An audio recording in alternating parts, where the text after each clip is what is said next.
El aire de Tijuana, espeso y salado por la brisa del Pacífico, cargaba con los fantasmas de 1000 historias.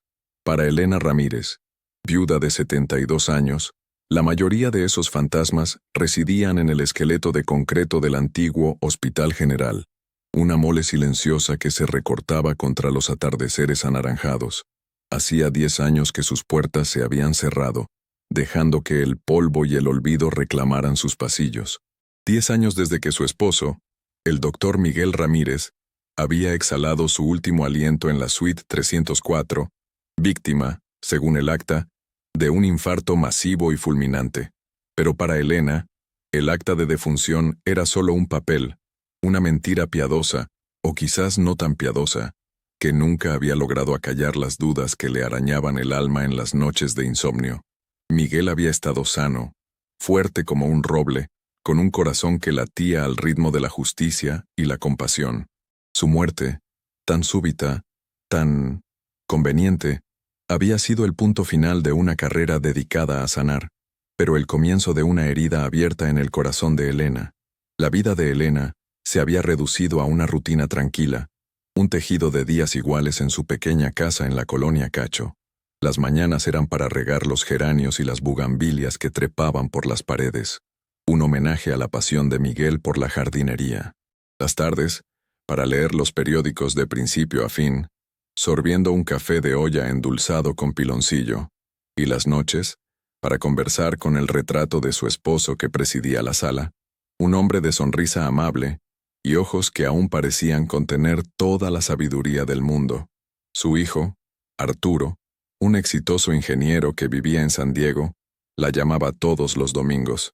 «¿Cómo estás, mamá? ¿Necesitas algo? ¿Por qué no te vienes a pasar una temporada con nosotros?» Y ella siempre respondía con la misma evasiva cariñosa: «Estoy bien, mi amor. Aquí están tus raíces. Aquí está tu padre». Arturo no entendía. Para él, el hospital era un lugar de malos recuerdos que era mejor demoler, un capítulo cerrado. Para Elena, era un mausoleo que guardaba una verdad por la que valía la pena vivir. La noticia llegó una mañana de martes, impresa en la página 3 del periódico local. El antiguo Hospital General será demolido. El ayuntamiento había aprobado finalmente el proyecto para construir un moderno centro comercial en el terreno. La demolición comenzaría en un mes. La noticia cayó sobre Elena como una losa de concreto. Un mes, solo un mes, para que la última conexión tangible con la verdad de Miguel desapareciera para siempre, reducida a escombros y polvo. Un pánico frío le recorrió la espalda. Durante años, había sentido que algo no cuadraba. Pequeños detalles. La prisa del administrador de aquel entonces, un hombre escurridizo llamado Ricardo Vargas, por cerrar el caso. La desaparición del archivo personal de Miguel de su consultorio. La mirada de lástima evasiva de algunas enfermeras que habían sido sus amigas. Pero el dolor, el shock y la necesidad de criar a un Arturo adolescente la habían paralizado. Se había conformado con el luto, dejando que las preguntas se sedimentaran en el fondo de su corazón. Ahora, el tiempo se agotaba. Esa noche, el sueño le fue esquivo.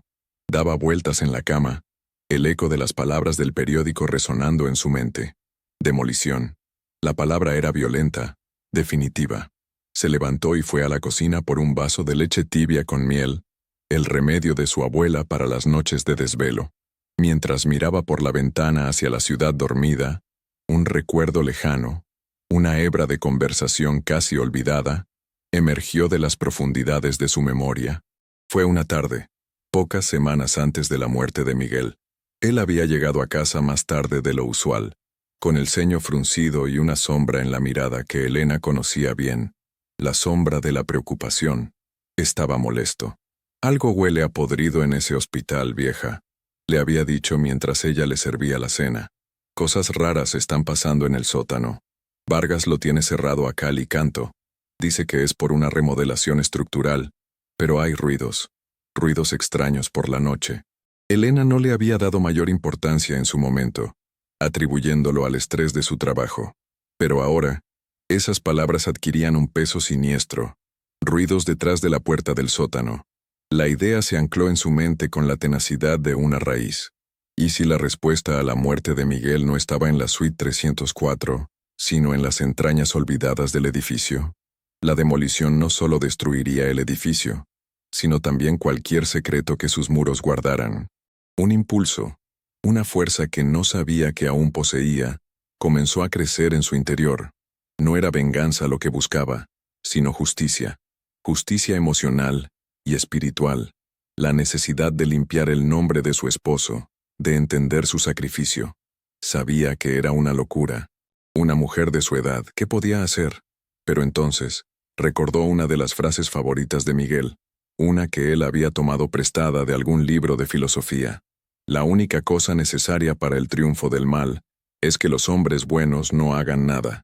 Ella no era un hombre, pero había sido la esposa de uno de los mejores. Y no hacer nada ya no era una opción. El hospital estaba vacío de pacientes, sí. La ciudad lo había abandonado a su suerte. Pero para Elena, ese edificio estaba más vivo que nunca.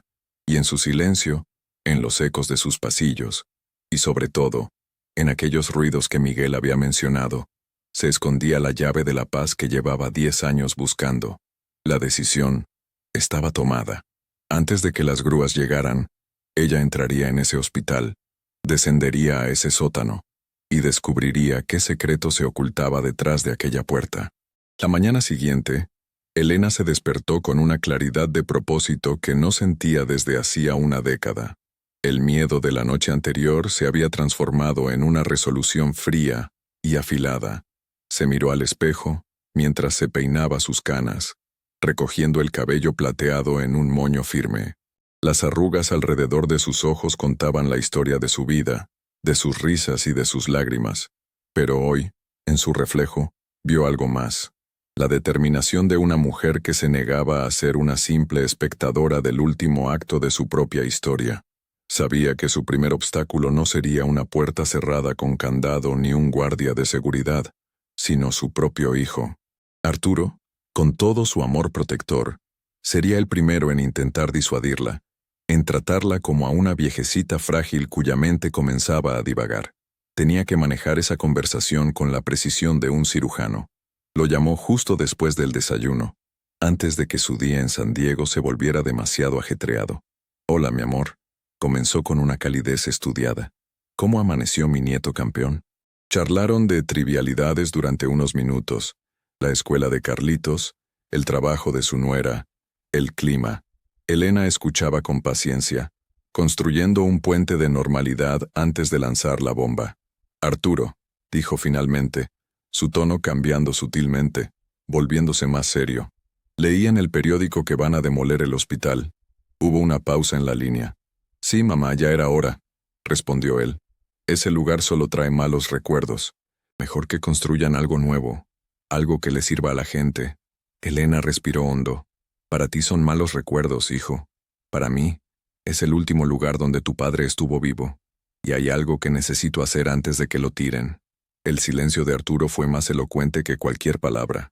Podía imaginárselo al otro lado de la línea, frotándose la frente, la preocupación grabándose en su rostro.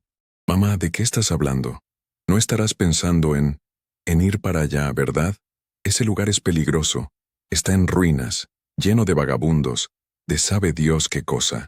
Su voz era una mezcla de incredulidad y alarma.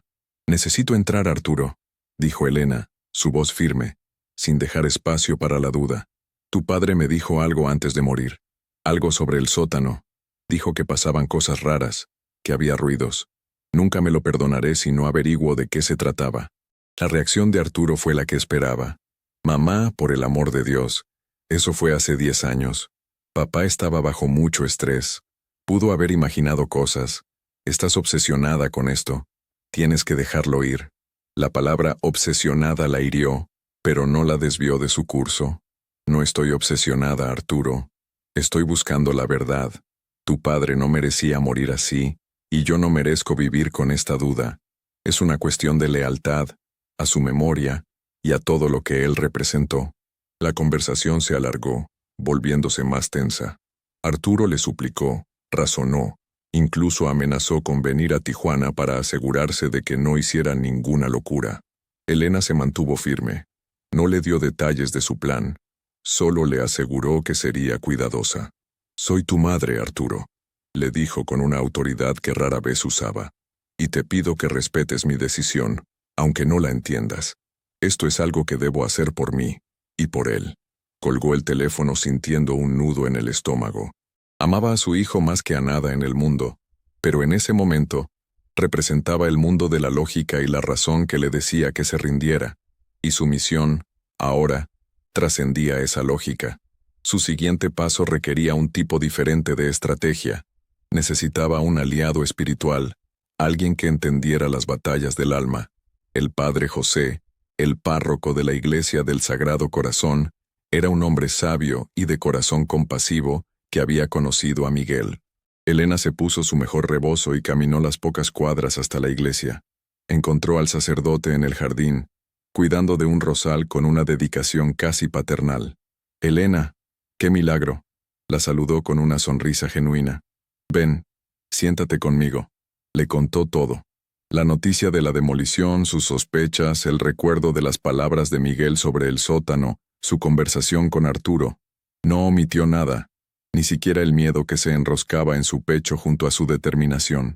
El padre José la escuchó sin interrumpir, sus ojos oscuros y profundos fijos en ella. Cuando terminó, el sacerdote se quedó en silencio por un largo momento, el zumbido de las abejas entre las rosas llenando el aire. «La fe, Elena», dijo finalmente, su voz suave pero firme, «no es la ausencia de duda, sino la decisión de actuar a pesar de ella. Lo que buscas no es venganza, sino paz. Y la paz, a veces, se encuentra al final de los caminos más oscuros». No le dijo que no fuera. No le dijo que era una locura. En cambio, le habló de la importancia de honrar la memoria de los justos. Miguel era un hombre bueno, un pilar de esta comunidad. Si su espíritu no descansa en paz, es nuestro deber buscar la razón. Pero debes ser prudente, hija mía. El mal que los hombres hacen a menudo deja ecos, sombras peligrosas en los lugares que habita. Le dio su bendición y le prometió rezar por ella. «No irás sola», le aseguró. «La fe será tu linterna y la memoria de Miguel, tu escudo». Elena salió de la iglesia sintiéndose más ligera, como si una parte de su carga hubiera sido compartida. El padre José no le había dado un plan, pero le había dado algo más importante: validación. La había hecho sentir que su búsqueda no era el desvarío de una anciana, sino una peregrinación sagrada. Su determinación ahora no solo era un acto de amor, sino también un acto de fe. El camino estaba trazado. Primero, la oposición del amor filial. Segundo, la bendición de la fe. El tercer paso, sabía, sería el más difícil: encontrar una llave, una entrada a ese mundo olvidado. Y para eso, necesitaría a alguien que conociera los secretos del hospital, no los del alma, sino los de sus entrañas de concreto y acero. El nombre de Javier Mendoza flotaba en los bordes de su memoria. Había sido el jefe de mantenimiento del Hospital General durante más de 30 años. Un hombre bajo y fornido, de piel curtida por el sol, y manos callosas que parecían capaces de arreglar cualquier cosa. Javier conocía cada tubería, cada conducto, cada rincón olvidado del edificio. Si alguien sabía cómo entrar sin ser visto, era él. Y si alguien guardaba los secretos de su funcionamiento interno, también era él. Elena recordó que vivía en la colonia Libertad, cerca de la línea fronteriza, en una de esas casitas de colores que se aferraban a las laderas de los cerros. Le costó 2 días encontrar su dirección exacta, preguntando en las tiendas de abarrotes y tortillerías del barrio. Finalmente, una señora que vendía tamales en una esquina le señaló una pequeña casa amarilla con un portón de herrería oxidado. Un perro flaco y con manchas ladró con desgano cuando Elena se acercó. Javier abrió la puerta. El tiempo lo había encogido y encorvado. Su cabello era una mata de canas desordenadas y sus ojos, antes vivos y chispeantes, ahora estaban velados por la cautela y el cansancio. La reconoció al instante.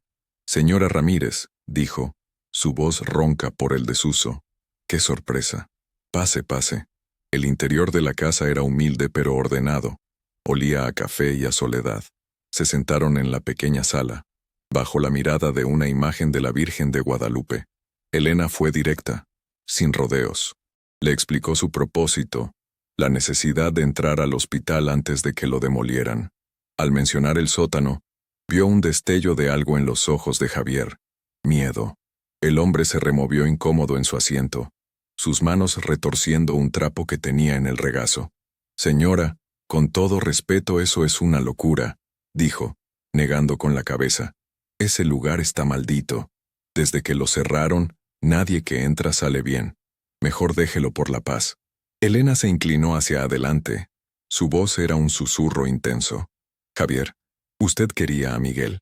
Él siempre habló bien de usted. Decía que era el único hombre honesto en toda la administración del hospital. Él confiaba en usted. El recordatorio de Miguel pareció derribar una de sus defensas. Javier suspiró, un sonido largo y pesado que pareció arrastrar el peso de años. El doctor Ramírez era un buen hombre, admitió. Demasiado bueno para ese nido de víboras. Se metió donde no debía. Hizo las preguntas que no tenía que hacer. Elena sintió un escalofrío. Estaba cerca.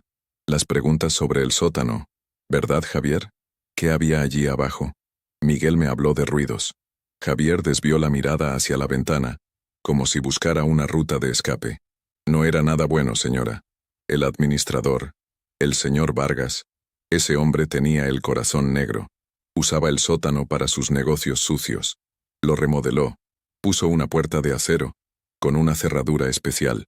Nadie podía entrar sin su permiso, ni siquiera yo, que era el jefe de mantenimiento. Contó que por las noches, a veces llegaban camionetas sin rótulos. Hombres trajeados que no eran médicos ni personal del hospital, bajaban cajas pesadas y las llevaban al sótano. Y los ruidos no eran de fantasmas. A veces, sonaban como maquinaria, un zumbido bajo y constante. Otras veces, y aquí su voz bajó casi a un murmullo, se escuchaban lamentos, lamentos humanos. La gente decía que eran las almas en pena, dijo Javier persignándose, pero yo creo que eran almas en vida, sufriendo.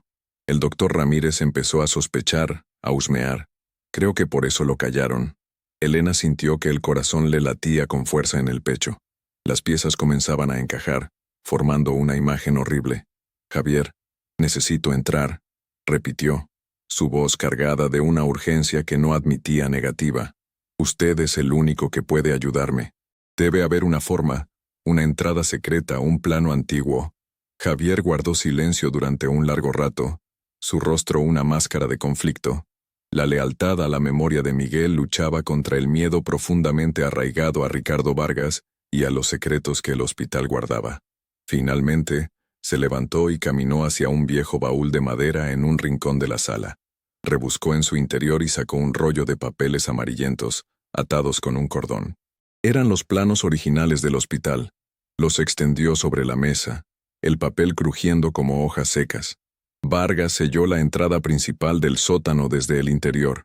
Explicó, su dedo trazando líneas azules. Pero hay una entrada de servicio, aquí, por la parte de atrás donde estaban las calderas viejas. Es un túnel de mantenimiento. Nadie lo usa desde hace 50 años. La puerta está oxidada y cubierta de maleza, pero con las herramientas adecuadas, se puede abrir. Miró a Elena a los ojos y por primera vez ella vio en ellos una chispa de la vieja determinación. Es peligroso, señora. Muy peligroso. Pero tiene razón. Se lo debemos al doctor. Acordaron el plan. Se reunirían en 2 noches, al amparo de la oscuridad. Javier llevaría las herramientas. Él no entraría con ella. El miedo era demasiado grande, pero le abriría el camino. Le entregó una linterna de minero, de esas que se ajustan a la cabeza, y un juego de llaves maestras antiguas. Puede que algunas todavía sirvan en las puertas internas, le dijo. Elena le agradeció con lágrimas en los ojos. No le ofreció dinero, sabía que lo ofendería. Su ayuda no tenía precio. Era un pacto sellado por la lealtad y la búsqueda de una verdad enterrada. Al salir de la casa de Javier, el aire de Tijuana le pareció diferente. Ya no era solo el aire salado del Pacífico. Ahora estaba cargado de posibilidades, de la promesa de respuestas. Tenía un aliado, un mapa y una llave. El fantasma del Hospital General la estaba esperando. La noche era una boca de lobo. Una luna delgada, como una uña de plata, apenas lograba perforar la capa de nubes que cubría Tijuana. Elena se encontró con Javier en una callejuela oscura a una cuadra del hospital. El silencio era denso, pesado, solo roto por el ladrido lejano de un perro. Javier llevaba una mochila abultada que tintineaba suavemente con cada paso. No hablaron mucho. El nerviosismo flotaba entre ellos como una niebla fría. El plan era simple y arriesgado. Entrarían por una sección rota de la valla perimetral en la parte trasera del complejo, la zona más descuidada y oscura, donde las antiguas calderas se erguían como gigantes oxidados. Elena sentía el corazón martilleándole contra las costillas, un tambor ansioso que marcaba el ritmo de sus pasos. Se había vestido con ropa oscura, pantalones cómodos y unas botas viejas pero resistentes. En su propio bolso llevaba la linterna que le dio Javier, una botella de agua, y el pequeño crucifijo que el padre José le había regalado. Se deslizaron a través de la valla rota. El terreno del hospital era un desierto de maleza y escombros. La hierba seca le llegaba hasta las rodillas, crujiendo bajo sus pies. El edificio principal se alzaba frente a ellos, una silueta imponente y amenazadora. Las ventanas eran cuencas vacías que parecían observarlos. Javier la guió con la seguridad de quien camina por el patio de su propia casa, sorteando trozos de metal retorcido y fragmentos de vidrio. «Es por aquí», susurró, señalando una pared casi completamente cubierta por una enredadera gruesa y salvaje. Apartaron las hojas y las ramas, revelando una pequeña puerta de metal, roja de óxido. Parecía que llevaba décadas sin abrirse. Javier sacó de su mochila una barra de palanca y una aceitera. Trabajó en silencio, con una eficiencia nacida de la costumbre. El chirrido del metal contra el metal fue un sonido agudo y doloroso en la quietud de la noche. Después de varios minutos de esfuerzo, con un último gemido de protesta, la cerradura cedió. La puerta se abrió con un quejido largo y fantasmal. Una ráfaga de aire viciado y húmedo salió del túnel, un aliento fétido a moho, óxido y descomposición. Elena se estremeció, pero no retrocedió. Javier le tendió la linterna de cabeza. «Póngasela, señora. A partir de aquí está sola. Siga este túnel hasta el final. La llevará directamente a la sala de calderas, en el primer nivel del sótano. Tenga cuidado, el suelo puede ser irregular». Elena se ajustó la linterna en la frente y la encendió. El potente haz de luz cortó la oscuridad, revelando un pasadizo estrecho, con paredes de ladrillo que sudaban humedad. «Gracias, Javier», dijo, su voz apenas un susurro. «Váyase a casa, estaré bien». Javier asintió, sus ojos reflejando la luz de la linterna. «Que Dios la acompañe, señora Ramírez». Y con eso, se dio la vuelta y desapareció en la oscuridad, dejándola sola frente a la entrada de las entrañas del hospital. Elena respiró hondo, llenando sus pulmones con el aire pútrido, y entró. El túnel era opresivo. El sonido de la puerta cerrándose detrás de ella fue un golpe sordo y definitivo que la aisló del mundo exterior. Ahora solo existían ella, la oscuridad y el haz de luz de su linterna. El suelo estaba cubierto de una fina capa de lodo y escombros. El silencio era casi total, roto solo por el goteo constante de agua en algún lugar cercano, y el sonido de su propia respiración, que le parecía estruendosamente alta. Avanzó con lentitud, un paso a la vez, con una mano apoyada en la pared húmeda y fría. El túnel parecía interminable. La sensación de soledad era abrumadora, pero la imagen del rostro de Miguel en su mente la impulsaba hacia adelante. Esto era por él. Cada paso en esa oscuridad era un acto de amor y lealtad. Finalmente, el túnel se ensanchó y desembocó en una gran sala circular. Eran las calderas. Dos monstruos de hierro y remaches, silenciosos y cubiertos de una gruesa capa de óxido, ocupaban el centro del espacio. El aire aquí era aún más pesado, cargado con el olor metálico del óxido y el hedor del agua estancada. Según los planos de Javier, la puerta que conducía al resto del sótano debía estar en la pared opuesta. Elena barrió la sala con su linterna. Las paredes estaban cubiertas de grafitis y telarañas que parecían sudarios, y entonces la vio. Una puerta de metal, similar a la del exterior, pero sin tanto óxido. Usando el juego de llaves maestras que Javier le había dado, probó una tras otra. La cuarta llave entró en la cerradura. Giró con un chasquido metálico que resonó en toda la sala. La puerta se abrió a un pasillo largo y oscuro. Este era el sótano propiamente dicho. El ambiente aquí era diferente, más frío. El silencio era más profundo, como si el propio sonido tuviera miedo de existir en ese lugar. El pasillo estaba flanqueado por puertas a ambos lados. Eran las antiguas bodegas, archivos y vestuarios del personal. La mayoría estaban abiertas, revelando habitaciones vacías y saqueadas. Elena avanzó por el pasillo, el haz de su linterna bailando sobre el concreto desnudo. Y entonces, lo escuchó. Al principio fue un sonido bajo, casi imperceptible, que podría haberse confundido con el viento o el asentamiento del edificio. Pero a medida que avanzaba, el sonido se hizo más claro. Era un zumbido mecánico, rítmico y constante. Venía del final del pasillo. Allí donde el corredor terminaba, había una puerta, pero esta era diferente a las demás. Era una puerta maciza de acero gris, sin ventanas, con una moderna cerradura de tarjeta electrónica que parpadeaba con una diminuta luz roja. La puerta que describió Javier, la puerta de Vargas. Y detrás de esa puerta, el zumbido era inconfundible. Acompañando al zumbido, ahora que estaba más cerca, podía oír otro sonido, uno que le heló la sangre en las venas. Era un lamento, bajo, intermitente, lleno de un dolor inhumano. El sonido que Miguel había escuchado, el sonido que Javier temía. Elena se quedó paralizada frente a la puerta de acero, el corazón desbocado. La verdad estaba al otro lado, pero también lo estaba un horror que apenas podía empezar a imaginar. El miedo era una entidad física, una mano helada que le apretaba el pecho y le dificultaba la respiración. Elena se quedó inmóvil frente a la puerta de acero, escuchando. El zumbido mecánico era hipnótico, una pulsación constante que parecía el latido de un corazón artificial, pero era el otro sonido, el lamento, el que la aterrorizaba y la impulsaba a la vez. No era el aullido de un animal ni el gemido del viento. Era inequívocamente humano, un quejido largo y sostenido que hablaba de un sufrimiento profundo y prolongado. Por un momento, el pánico amenazó con abrumarla.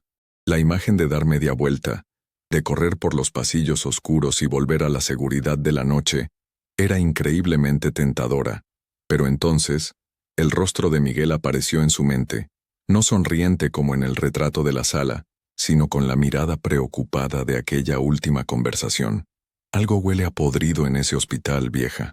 Su lealtad a él era más fuerte que su miedo. Sabía que no podía abrir esa puerta.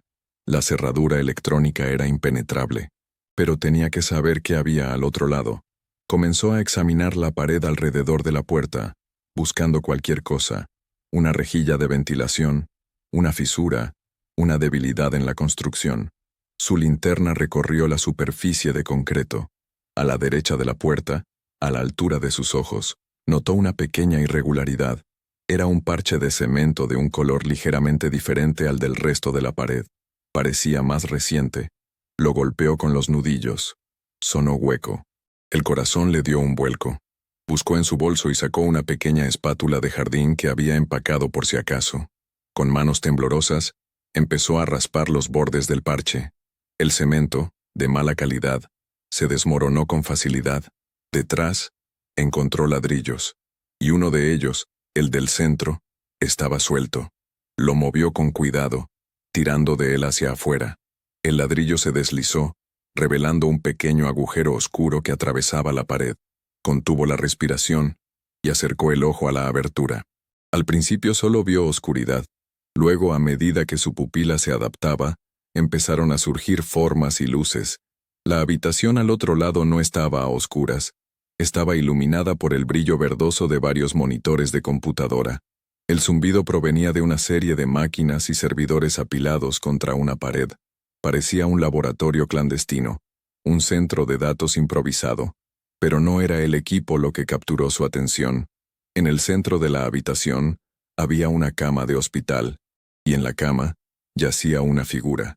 Estaba conectada por una maraña de tubos y cables a las máquinas que zumbaban. De esa figura provenían los lamentos. Elena forzó la vista, tratando de distinguir un rostro. La luz era tenue, pero lo que vio la hizo retroceder del agujero con un grito ahogado.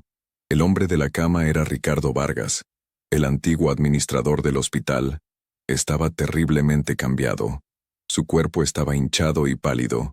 Su cabello era ralo y sin vida. Tenía los ojos cerrados, pero su boca estaba entreabierta, emitiendo ese sonido lastimero con cada respiración forzada. Las máquinas lo mantenían vivo. No, no solo vivo. Lo mantenían en un estado de existencia artificial, un limbo entre la vida y la muerte. Elena volvió a mirar, esta vez tratando de entender la escena. La habitación era aséptica, pero descuidada.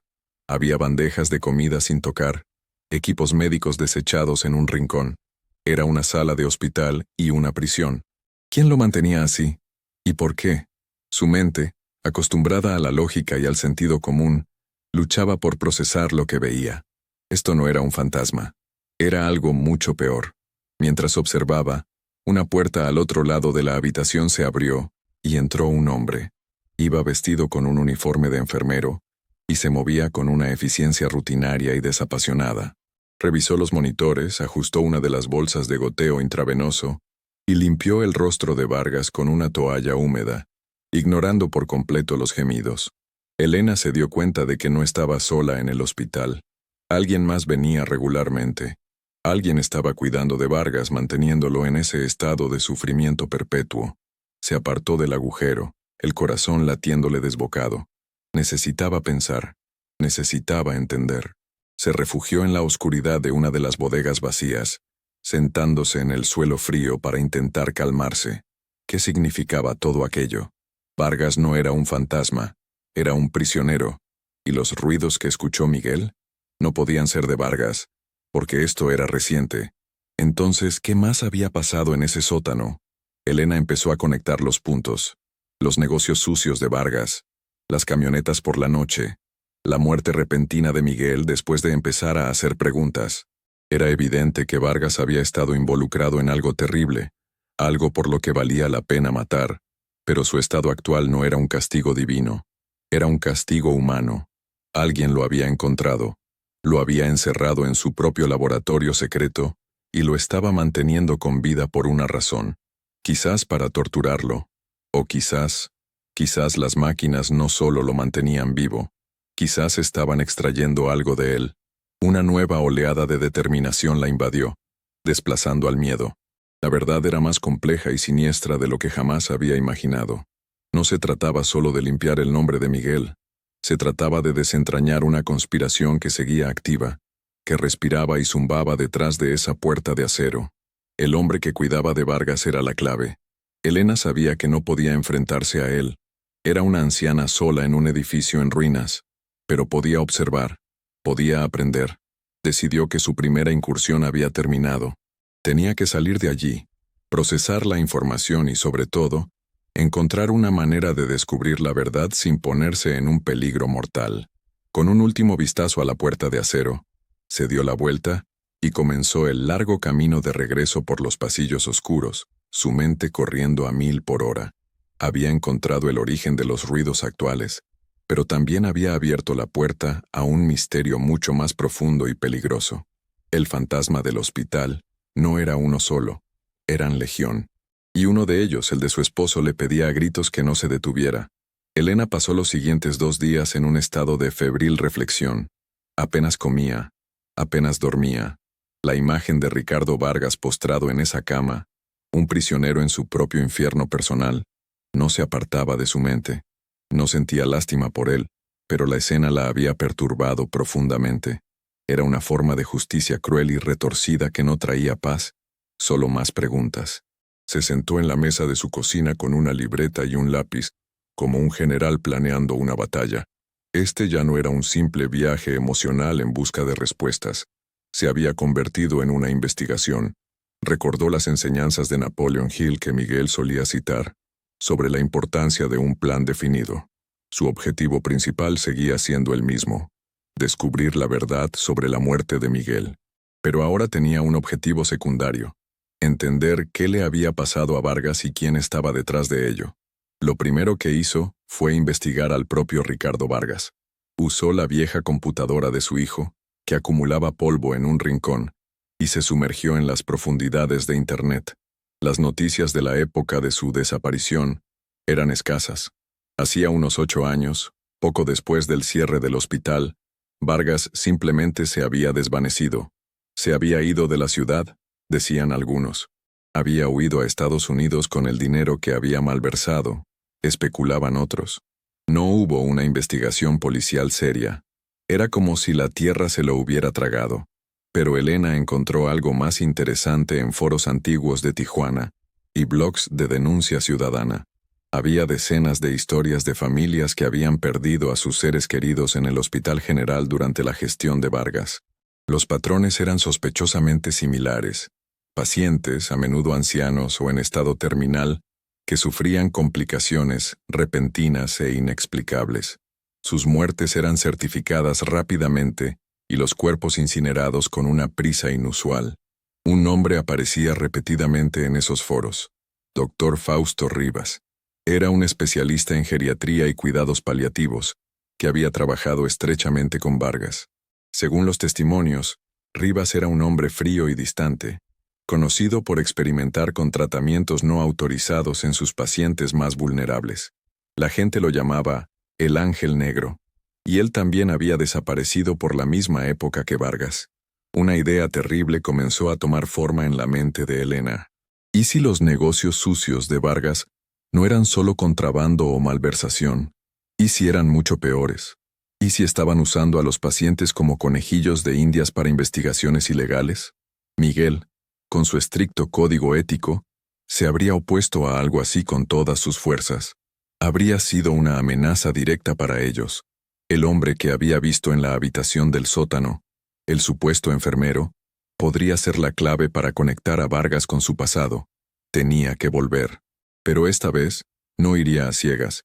Necesitaba saber cuándo aparecía ese hombre, seguirlo, descubrir su identidad. El riesgo era enorme, pero la posible recompensa, la verdad, lo valía. Su plan comenzó a tomar forma, detallado y meticuloso. Necesitaría vigilar la entrada del túnel de servicio. Se compraría unos binoculares y buscaría un punto de observación en alguno de los edificios abandonados cercanos. Anotaría las horas de entrada y salida del cuidador. Estudiaría su rutina. La idea de pasar horas, quizás días escondida entre ruinas la aterraba. Era una mujer de 72 años, no una espía, pero la imagen de Miguel le daba fuerzas. Recordó otra de sus frases: la perseverancia es al carácter lo que el carbono al acero. Esa tarde Arturo llamó. Su voz estaba cargada de preocupación. «Mamá, ¿no me has llamado? Estaba a punto de tomar el coche e ir a verte. ¿Estás bien? ¿No has hecho ninguna locura?» Elena, por primera vez, decidió ser parcialmente honesta. No le contó lo que había visto, pero sí le transmitió su convicción. «Hijo, estoy bien. Y no es una locura. Descubrí algo importante. No te puedo decir qué es todavía, porque es peligroso, pero estoy más cerca que nunca de entender lo que le pasó a tu padre». La seriedad en su voz lo detuvo. Arturo, que la conocía mejor que nadie, supo que no estaba divagando. «Mamá, por favor, ten cuidado. Si estás en problemas, llámame. Iré de inmediato. No me importa que sea. Lo sé, mi amor. Y te lo agradezco», respondió ella, sintiendo una oleada de amor por su hijo. «Pero esto es algo que debo terminar sola. Es mi deber». Al día siguiente, puso su plan en marcha. Compró unos binoculares potentes en una casa de empeño y un termo para llevar café caliente. Por la noche volvió al perímetro del hospital. En lugar de entrar, rodeó la zona hasta encontrar un edificio de oficinas de 3 pisos, abandonado y con las ventanas rotas. La subida por las escaleras llenas de escombros fue ardua, pero desde una ventana del último piso tenía una vista clara, aunque distante, de la zona donde se ocultaba la puerta del túnel de mantenimiento. Y allí esperó. La primera noche fue larga, fría y frustrante. No pasó nada. La segunda noche, igual. Elena empezó a dudar. Quizás el cuidador usaba otra entrada. Quizás sus visitas eran irregulares. Pero en la tercera noche, justo después de las 2 de la madrugada, Lo vio. Una figura solitaria, vestida de oscuro, se deslizó a través de la valla rota y se dirigió directamente hacia la puerta oculta. Llevaba una mochila, como la de Javier, y se movió con una rapidez y un propósito que indicaban que había hecho ese camino cientos de veces. Abrió la puerta y desapareció en el interior. Elena sintió una descarga de adrenalina. Observó durante casi 2 horas. Cuando el hombre salió, se movió con la misma prisa. No pudo verle la cara con claridad, pero anotó su complexión, su forma de caminar. En lugar de irse por donde vino, se dirigió hacia el estacionamiento abandonado del hospital. Unos segundos después, las luces de un coche viejo, un sedán oscuro, se encendieron, y el vehículo salió del terreno y se perdió en las calles de la ciudad. Elena anotó la hora y la dirección que tomó. Tenía una rutina, tenía un vehículo, era una pista, una hebra tangible que podía seguir. Bajó del edificio con el corazón latiendo con fuerza, no de miedo, sino de emoción.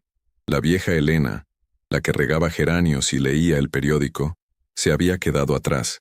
En su lugar, había una investigadora, una mujer impulsada por el amor, la lealtad y una inquebrantable sed de justicia. El tablero de ajedrez estaba dispuesto, y ella acababa de hacer su siguiente movimiento. La siguiente fase de su plan era la más peligrosa hasta el momento: seguir al cuidador. Sabía que su viejo Volkswagen Escarabajo no era el vehículo ideal para una persecución discreta, pero era todo lo que tenía. Durante las 2 noches siguientes, repitió su rutina de vigilancia. El hombre aparecía a la misma hora, entre las 2 y las 2:30 de la mañana, y se quedaba dentro del hospital durante aproximadamente 90 minutos. La tercera noche, Elena no estaba en el edificio de oficinas. Estaba en su coche, aparcado en una calle oscura a un par de cuadras del estacionamiento del hospital, con el motor apagado y el corazón en un puño. Cuando vio las luces del sedán oscuro salir del terreno, esperó a que doblara la esquina, y luego encendió su motor y lo siguió, manteniendo una distancia prudente. El coche la llevó a través de las calles dormidas de Tijuana, hasta una zona industrial cerca del río. Se detuvo frente a una pequeña clínica, un edificio modesto y sin ventanas con un letrero que decía Clínica del Sueño y Bienestar, Dr. F. Rivas. Elena sintió un escalofrío recorrerle la espalda. Rivas, el ángel negro, no había desaparecido. Estaba allí, operando a plena vista. El hombre que ella seguía bajó del coche y entró en la clínica usando una llave. Era evidente que no era un simple enfermero, era un cómplice. Elena aparcó su coche más lejos y observó la clínica durante casi 1 hora. No hubo más movimiento. Se fue a casa con la mente llena de nuevas piezas del rompecabezas. La clínica era sin duda la base de operaciones. Era desde allí donde Rivas, o quien quiera que estuviera al mando, orquestaba el extraño encarcelamiento de Vargas. Necesitaba entrar en esa clínica. Pero, ¿cómo? No podía forzar la entrada como Javier había hecho en el hospital. Esto era un lugar activo. La idea de volver al hospital, de enfrentarse a la puerta de acero, parecía casi preferible. Pero sabía que las respuestas que buscaba ahora estaban en esa clínica. Fue entonces cuando su hijo Arturo, sin saberlo, le dio la solución. Llamó esa mañana, su voz tensa. «Mamá, voy para allá. Llego esta tarde. No acepto un no por respuesta. Necesito verte, asegurarme de que estás bien». Elena intentó disuadirlo, pero la determinación en la voz de Arturo era un reflejo de la suya propia. Sabía que no podía detenerlo, y entonces, una idea audaz y arriesgada se formó en su mente. Arturo era ingeniero, era inteligente, práctico y bueno con la tecnología. Quizás él podría ayudarla, no contándole toda la verdad, que sabía que lo horrorizaría y lo llevaría a intervenir de forma drástica, sino dándole una versión que pudiera aceptar. Cuando Arturo llegó, la encontró en la cocina, preparando su comida favorita, mole con pollo. Él la abrazó con fuerza, un abrazo que transmitía semanas de angustia acumulada. «¿Estás bien, mamá? Estás más delgada». «Estoy bien, hijo. Más fuerte que nunca», respondió ella. Durante la cena le contó una versión editada de la historia. Le dijo que había confirmado que la muerte de su padre no fue natural, que estaba relacionada con los negocios del administrador Vargas. Le dijo que había encontrado el escondite de Vargas, que estaba enfermo y vigilado por un cómplice, y le dijo que necesitaba pruebas que estaban dentro de la clínica de ese cómplice. Omitió los detalles más escabrosos: el estado de Vargas, los lamentos, sus propias incursiones nocturnas. Lo presentó como una investigación que había llevado a cabo a través de viejos contactos y documentos. Arturo la escuchaba, su escepticismo inicial dando paso a una creciente preocupación. «Mamá, esto es asunto de la policía. Es demasiado peligroso. La policía no hizo nada en 10 años, Arturo. No harán nada ahora sin pruebas contundentes. Vargas y sus socios eran poderosos. Probablemente todavía tienen influencias. Necesito algo irrefutable. Un documento, un archivo de computadora, algo que los exponga sin lugar a dudas». Vio la lucha en los ojos de su hijo, el deseo de protegerla contra la necesidad de honrar la memoria de su padre. «Mamá, ¿qué quieres que haga?». Esa era la pregunta que Elena esperaba. «Eres ingeniero. Eres bueno con estas cosas. Necesito entrar a esa clínica. Solo por unos minutos. Necesito una distracción, algo que saque al hombre de adentro. Y necesito una forma de copiar información de una computadora rápidamente». El plan que idearon juntos fue arriesgado, pero ingenioso. Arturo compraría un teléfono de prepago y un pequeño dispositivo USB. Llamaría a la clínica a la hora que Elena le indicara, haciéndose pasar por un funcionario de la compañía eléctrica, informando de una fuga de gas o un problema grave en el transformador de la calle, algo que requiriera que el ocupante saliera a verificar. Mientras el hombre estuviera fuera, Elena entraría. Tenía las llaves maestras de Javier. Con suerte alguna serviría. Arturo le enseñó a usar el dispositivo USB. Solo tenía que conectarlo a la computadora y se copiarían automáticamente los archivos más recientes. Arturo odiaba la idea. Su rostro era una máscara de ansiedad. «Si algo sale mal, mamá, si no sales en 5 minutos, llamaré a la policía. Te lo juro. No saldrá mal», le aseguró Elena, poniendo su mano sobre la de él. «Tu padre estaría orgulloso de ti». Por primera vez en mucho tiempo, eran un equipo, unidos por un propósito común. La noche siguiente fue la noche de la verdad. Elena y Arturo se sentaron en su escarabajo, aparcado cerca de la clínica. El cuidador llegó a su hora habitual y entró. Esperaron 20 minutos. «Ahora, Arturo», susurró Elena. Con manos temblorosas, Arturo marcó el número. Elena vio a través de los binoculares cómo una luz se encendía dentro de la clínica. Unos segundos después el hombre salió, con el teléfono en la oreja, mirando hacia el poste de la luz con el ceño fruncido. Era su oportunidad. Elena salió del coche y corrió hacia la puerta de la clínica, su corazón latiendo con la fuerza de un martillo neumático. Probó la primera llave maestra. Nada. La segunda. Tampoco. La tercera encajó. La giró y la puerta se abrió. Se deslizó dentro y cerró la puerta suavemente detrás de ella. Estaba dentro. La clínica era pequeña y olía a antiséptico. Había una recepción y una sola computadora en el mostrador. Corrió hacia ella, insertó el USB como le había enseñado Arturo y rezó. Una pequeña luz en el dispositivo comenzó a parpadear. Estaba funcionando. Mientras esperaba, sus ojos recorrieron la habitación. Sobre un escritorio había un archivo abierto. El nombre en la etiqueta decía Proyecto Lázaro. Sujeto UMBE, y debajo el nombre de Ricardo Vargas. No tuvo tiempo de leer más. El USB dejó de parpadear. Lo sacó, lo guardó en el bolsillo y salió de la clínica tan sigilosamente como había entrado. Justo cuando llegaba al coche, vio al hombre colgar el teléfono, sacudir la cabeza con irritación y volver a entrar. Lo habían logrado. Por unos pocos segundos de margen, pero lo habían logrado. Se alejaron en la oscuridad con el corazón de la conspiración latiendo en el bolsillo de Elena. De vuelta en la seguridad de la casa de Elena, la tensión era tan espesa que se podía cortar con un cuchillo. Arturo conectó el dispositivo USB a su computadora portátil con manos que aún temblaban. Ninguno de los dos habló mientras los archivos se cargaban en la pantalla. Eran documentos, registros médicos, videos y notas de investigación. Lo que encontraron fue más monstruoso de lo que Elena, en sus peores pesadillas, había podido concebir. El Proyecto Lázaro Era la creación del doctor Fausto Rivas. Era una investigación ilegal y antiética sobre la regeneración celular y la prolongación de la vida. Rivas creía que podía revertir el proceso de envejecimiento y curar enfermedades degenerativas utilizando una combinación de terapias genéticas experimentales y transfusiones de un suero especial.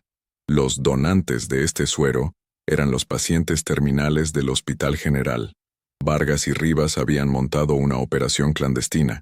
Identificaban a pacientes vulnerables, sin familia cercana que pudiera hacer preguntas, y los sometían a sus experimentos. Los ruidos que Miguel había escuchado no eran de una sola persona. Eran los lamentos de docenas de almas que habían pasado por ese sótano, convertidas en conejillos de indias en sus últimos días de vida. El suero, en la mayoría de los casos, aceleraba su muerte, pero no sin antes cosechar de ellos lo que Rivas necesitaba. Sus muertes eran registradas como causas naturales. Miguel, con su integridad intachable y su ojo clínico, había comenzado a notar las inconsistencias. Había visto los registros alterados, había cuestionado los protocolos de Rivas, se había acercado demasiado a la verdad.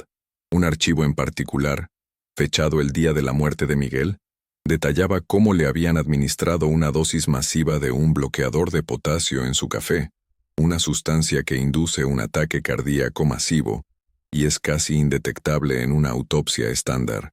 Fue un asesinato a sangre fría, planeado y ejecutado por Rivas y Vargas para silenciarlo. Arturo se levantó de la silla con el rostro pálido de horror y rabia. «Estos hombres son monstruos», susurró. Elena sintió una oleada de dolor tan intensa que la dejó sin aliento, pero también una extraña sensación de vindicación. Su instinto no le había fallado. Su esposo no había muerto, lo habían matado. Pero la historia no terminaba ahí. Los archivos revelaron el giro irónico y macabro del destino. Después del cierre del hospital, Rivas había decidido llevar su experimento a la fase final. Necesitaba un sujeto humano a largo plazo para probar la eficacia de su tratamiento de longevidad, y eligió a su socio, Ricardo Vargas.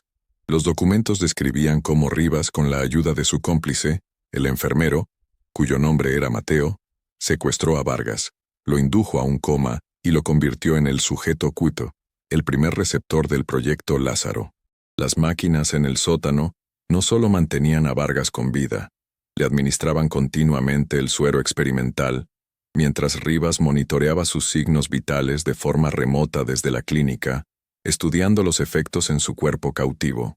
Vargas se había convertido en la víctima final de su propia y monstruosa empresa. Era un prisionero de la ciencia loca de Rivas, su cuerpo mantenido en un estado de purgatorio viviente. «Tenemos que ir a la policía. Ahora mismo», dijo Arturo, su voz dura como el acero. «Sí», asintió Elena. «Ahora tenemos las pruebas». Pero antes de que pudieran hacer nada, el teléfono de la casa sonó, un sonido estridente que los hizo saltar a ambos. Elena contestó. La voz al otro lado era tranquila, fría y siniestramente familiar por los videos que acababan de ver. «Señora Ramírez, habla el doctor Fausto Rivas. Veo que ha estado muy ocupada. Parece que ha perdido algo en mi clínica, y yo he encontrado algo que le pertenece». Elena sintió que la sangre se le helaba. En la pantalla de la computadora, un nuevo archivo apareció de la nada. Era una transmisión de video en vivo. La cámara estaba en el sótano, apuntando a la puerta de acero, y de pie frente a ella, atado y amordazado, estaba Javier Mendoza. Fue muy descuidado de su parte involucrar al viejo personal de mantenimiento. Continuó la voz de Rivas. «Mi ayudante lo siguió después de que usted lo visitara. Tenemos un problema, señora Ramírez. Usted tiene mi investigación, y yo tengo a su amigo. Propongo un intercambio. Traiga el dispositivo USB al hospital en 1 hora. Venga sola. Si veo a la policía o a su hijo el ingeniero, el señor Mendoza sufrirá un desafortunado accidente estructural. El edificio está a punto de ser demolido después de todo. Nadie haría preguntas». La línea quedó muerta. Arturo se abalanzó sobre el teléfono. «¿Qué pasa? ¿Quién era?». Elena le contó, su voz temblando por primera vez. El plan perfecto se había desmoronado. Habían subestimado la crueldad y la astucia de Rivas. Ahora no solo se trataba de la memoria de Miguel. La vida de un hombre inocente estaba en juego. «Llamaré a la policía», dijo Arturo. No, exclamó Elena. Dijo que lo mataría. Conoce a Javier. Lo hará. Tengo que ir. Iré contigo, insistió Arturo. No, dijo que sola. Si te ve, matará a Javier. Tengo que confiar en su palabra. Es un monstruo, pero es un científico. Lo único que le importa es su investigación. No le importa Javier ni yo, solo quiere su trabajo de vuelta. La decisión era terrible, pero clara. Tenía que volver a ese hospital una última vez. No como una investigadora buscando la verdad, sino como una mujer desesperada tratando de salvar una vida. El camino de regreso al hospital fue un viaje a través de un túnel de miedo y oración. Elena conducía, sus nudillos blancos sobre el volante del viejo escarabajo. Arturo había insistido en seguirla, quedándose a varias cuadras de distancia, una presencia invisible pero reconfortante en la oscuridad. Habían hecho una copia de seguridad de todos los archivos en el portátil de Arturo. Él tenía instrucciones claras. Si no tenía noticias de ella en 90 minutos, debía entregar todo a la policía y a la prensa. No era un plan. Era una póliza de seguro de vida para la verdad, aunque no para ella. Cuando llegó al perímetro del hospital, el lugar parecía más oscuro, más amenazador que nunca. La puerta del túnel de mantenimiento estaba entreabierta, una invitación a la trampa. Dejó el USB original sobre el asiento del pasajero, a la vista, y entró en el túnel, llevando solo su pequeña linterna y el crucifijo del Padre José, apretado en el bolsillo. Cada paso hacia el interior del hospital era un acto de fe ciega. El aire viciado del sótano la recibió como un sudario. Siguió los pasillos familiares hasta el final, donde la puerta de acero gris esperaba. Estaba abierta. La luz verdosa de los monitores se derramaba en el pasillo. Dentro, la escena era tal como Rivas la había prometido. Javier estaba atado a una silla, con los ojos llenos de terror. A su lado estaba Mateo, el falso enfermero, un hombre corpulento de rostro inexpresivo que sostenía una pistola con una calma inquietante, y de pie junto a la cama de un gemebundo Ricardo Vargas, estaba el doctor Fausto Rivas. Era un hombre mayor, de cabello blanco y pulcramente peinado, con unos ojos fríos y analíticos que la examinaron como si fuera un espécimen bajo un microscopio. «Señora Ramírez», dijo con una voz desprovista de emoción, puntual, «admiro la disciplina. ¿Trajo lo que me pertenece? Está en mi coche en el asiento del copiloto», respondió Elena, su voz sorprendentemente firme. «Deje ir a Javier, y le diré dónde está la llave». Rivas esbozó una sonrisa delgada. «El orden de las operaciones no es negociable. Primero, el USB. Mateo, ve a buscarlo. Si no está donde ella dice, ya sabes qué hacer». Mateo le dirigió una mirada a Javier y luego salió de la habitación. Un silencio tenso descendió, roto solo por el zumbido de las máquinas y los quejidos de Vargas. Elena miró al hombre en la cama, el arquitecto de su dolor, ahora reducido a un objeto de experimentación. «Esto es justicia poética, ¿no cree?», dijo Rivas, siguiendo su mirada. «El hombre que me ayudó a financiar mi investigación se convirtió en su mayor contribuyente. Su cuerpo es un mapa de la inmortalidad. Lo que le hice a su esposo fue lamentable, pero necesario. Era un sentimentalista. Se interponía en el camino del progreso». «Usted no sabe nada del progreso», replicó Elena, su voz temblorosa de una ira justa. «Usted solo conoce la soberbia. Jugar a ser Dios con las vidas de los demás no es progreso, es una abominación». Mateo regresó, con el USB en la mano. Se lo entregó a Rivas, quien lo examinó, y luego lo insertó en una de las computadoras. Verificó los archivos brevemente y asintió, satisfecho. «Excelente. Un trato es un trato. Mateo, desata al señor Mendoza. Es libre de irse». Mateo cortó las cuerdas de Javier. El viejo hombre de mantenimiento, tropezando, corrió hacia Elena, quien lo abrazó con fuerza. «Váyase, Javier. Corra», le susurró. Javier no necesitó que se lo dijeran 2 veces. Desapareció por la puerta, sus pasos resonando en el pasillo. Elena se enfrentó de nuevo a Rivas. «Ahora yo». Rivas se encogió de hombros. «Usted es un cabo suelto, y no me gustan los cabos sueltos». Levantó una mano y Mateo apuntó el arma hacia ella.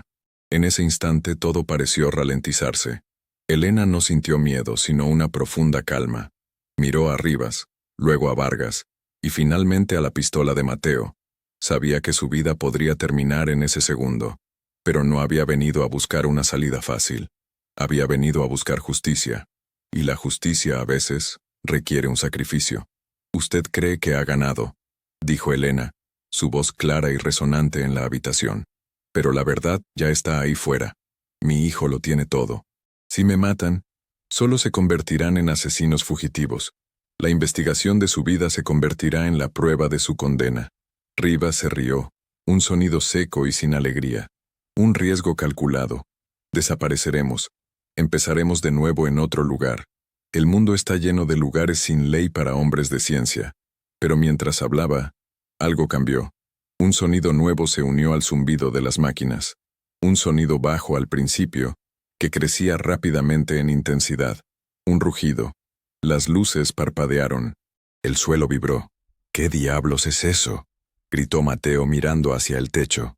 Rivas miró los monitores, sus ojos abiertos de par en par por la incredulidad. «Es imposible. Un fallo catastrófico en la red eléctrica». El rugido se convirtió en un estruendo ensordecedor.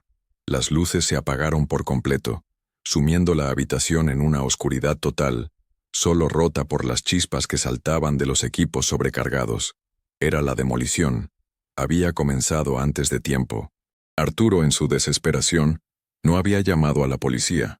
Había llamado a la compañía de demolición, haciéndose pasar por un inspector de la ciudad, informando de una falla estructural crítica que requería una demolición de emergencia inmediata. Les había dado luz verde. En la oscuridad y el caos, Elena no dudó. Se arrojó al suelo mientras trozos de techo comenzaban a caer. Escuchó un grito de Rivas, un disparo perdido de la pistola de Mateo, y luego el sonido ensordecedor del metal retorciéndose y el hormigón quebrándose. El hospital, el mausoleo de sus secretos, estaba reclamando a sus carceleros. Se arrastró hacia la puerta guiada por el instinto. El pasillo se estaba derrumbando. Esquivó vigas que caían y cascotes, el polvo ahogándola. Llegó a la sala de calderas justo cuando el túnel de mantenimiento comenzaba a colapsar. Corrió, tropezó, se levantó y siguió corriendo, impulsada por una fuerza primigenia de supervivencia. Vio una luz al final del túnel, la noche, y se lanzó hacia ella, saliendo al aire libre justo cuando la entrada del túnel se derrumbaba detrás de ella en una nube de polvo y tierra. Se quedó allí, de rodillas, tosiendo y jadeando, mientras a sus espaldas, el antiguo Hospital General se derrumbaba sobre sí mismo, un gigante moribundo, llevándose sus últimos y más oscuros secretos a la tumba. Meses después, el sol de la tarde bañaba de una luz dorada el pequeño jardín de Elena. Donde antes se alzaba el esqueleto del hospital, ahora había un gran terreno baldío, cercado y silencioso, a la espera del nuevo centro comercial. La historia oficial, difundida por los periódicos, fue que el colapso prematuro del edificio se debió a una negligencia estructural. Los cuerpos de 2 hombres no identificados y los restos de un tercero, en una extraña cama médica, fueron encontrados entre los escombros. El caso se cerró como un trágico accidente que involucraba a vagabundos que se habían refugiado en el edificio. Pero Elena y Arturo conocían la verdad. La justicia, al final, no había llegado de la mano de un juez o un jurado, sino a través del caos del hormigón y el acero. Una justicia cruda, violenta y definitiva. Rivas y Mateo fueron enterrados bajo su propia ambición, y Ricardo Vargas fue liberado de su purgatorio terrenal de la única manera posible. Arturo había insistido en que Elena se mudara con él a San Diego. Ella se negó amablemente. Tijuana era su hogar. La tumba de Miguel estaba allí, y por primera vez en 10 años, sentía que él podía descansar en paz. Su relación con Arturo se había transformado.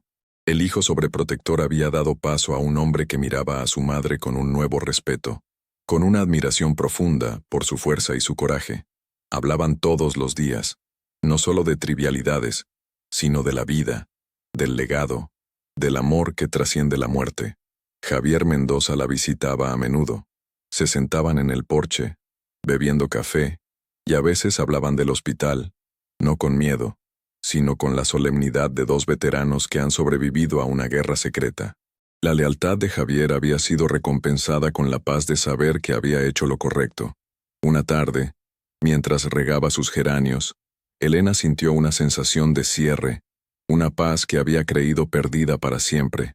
La herida en su corazón no había desaparecido, pero se había convertido en una cicatriz, un recordatorio no solo del dolor de la pérdida, sino de la fuerza del amor que la había impulsado a buscar la verdad. Había honrado la memoria de su esposo. Había luchado contra la oscuridad y había sobrevivido. Su viaje, que comenzó con una duda susurrada en la noche, había terminado. Se dio cuenta de que la superación no significaba olvidar, sino integrar el pasado en el presente de una manera que te hiciera más fuerte, más sabio. Había encontrado la justicia emocional y espiritual que tanto anhelaba. Gracias por llegar hasta el final de esta reflexión.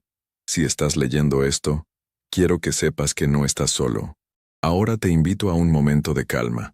Voy a compartir una oración. No importa tu religión sino tu fe. Una oración pensada para ayudarte, para abrazar a todos los que en silencio luchan, sienten, esperan.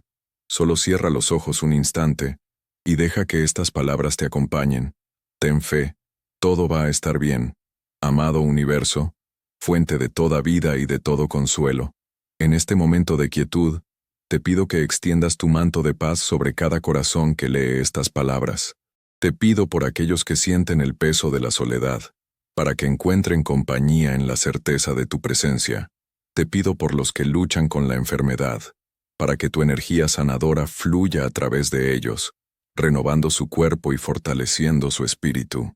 Te pido por los que lloran una pérdida, para que encuentren consuelo en los recuerdos hermosos y la esperanza del reencuentro. Te pido por los que enfrentan la injusticia, para que les des la fuerza para perseverar y la sabiduría para encontrar el camino hacia la verdad.